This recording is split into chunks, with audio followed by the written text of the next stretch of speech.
Hello guys, কেমন আছো তোমরা সবাই? আশা করছি তোমরা সবাই খুব ভালো আছো। আজকে আমি প্রথমেই বলে রাখি, আমি অনেক হেক্টিক পার করে আজকে এতদিন পর আলটিমেটলি একটা পার্লারে এলাম। সেটাও তাও একটা কেরা স্পা করাতে, কারণ আমার ভীষণভাবে আমার চুলগুলো রাফ এবং ড্যামেজড হয়েছিল। তো সেটাকে ঠিক করতে আমি চলে এসেছি আজকে পার্লারে। এটা ছিল কেরা স্পা, কেরাটিন স্পা। ফার্স্টেই দেখো, যে দিদি ছিল তার দিদির অ্যাসিস্ট্যান্ট আমাকে কিন্তু শ্যাম্পু করে নিচ্ছে। এই শ্যাম্পুটা আমার হেয়ারে তিনবার ইউজ করা হয়েছিল।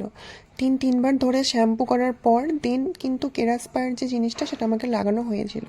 বাট স্টিল দেখো গাইস, এই শ্যাম্পুটা যে করার সময় ভীষণ আরাম হচ্ছিল।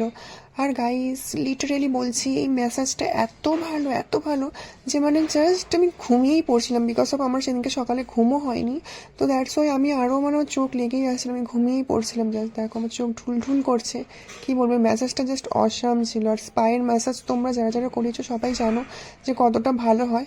অ্যান্ড এটা কি হচ্ছে আমার মাথায়, মানে জাস্ট বিশ্বাস করো গাইজ, এটা মানে জাস্ট মানে ব্রেনটাকে পুরো ঝাঁকিয়ে দিচ্ছিলো। আমি দিদিকে জিজ্ঞেস করলাম, এটা কী দিচ্ছ? আমার মাথা তো ভীষণ পরিমাণে ব্যথা করছে ভিতরে।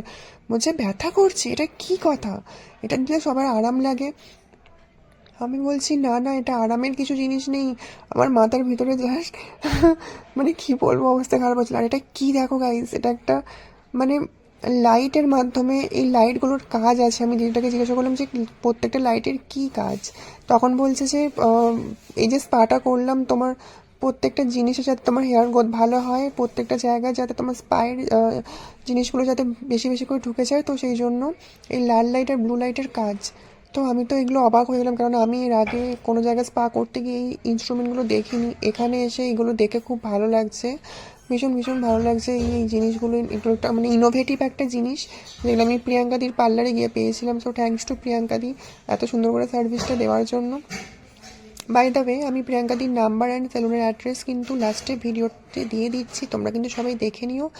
যাক, আলটিমেটলি আমার এটা অন্তত শেষ হলো। অ্যান্ড দেন দেখো,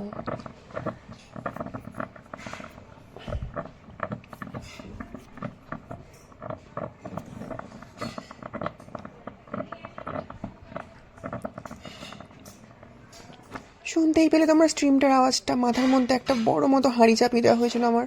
অ্যান্ড গাইস, তারপরে কিন্তু স্পাগুলো তো ধুয়ে নিয়ে আমার কিন্তু চুলে হেয়ার ড্রায়ার দিয়ে হেয়ারটা শুকনো করে নেওয়া হচ্ছে। ভীষণ রাফ হেয়ারটা হয়ে গেছিলো ভীষণ। বাট আমি জানি যে আমার হেয়ারটা প্রাণ খুঁজে পেলো, তাও আমি কেরাটিন করাবো। যাই হোক, দেখতেই পাচ্ছ তোমরা চুলটা কতটা স্মুথ লাগছে আমার। ভীষণ ভালো লাগছিল। সেদিনকার চুল থেকে যে স্মেলটা উঠছিল সেটাও দুর্দান্ত। পিছনেরটা কিন্তু প্রিয়াঙ্কাদি। সো যাই হোক, তোমরা কিন্তু যারা যারা প্রিয়াঙ্কাদি পাড়া থেকে সারা প্রিয়ঙ্কা এই নাম্বারে কন্ট্যাক্ট করে নিও। তার অবশ্যই আমার এই লুকটা কেমন হয়েছে তোমরা কিন্তু কমেন্টসে অবশ্যই জানিও। সো বাই, দেখা হচ্ছে কোনো একটা নেক্সট ভিডিওতে।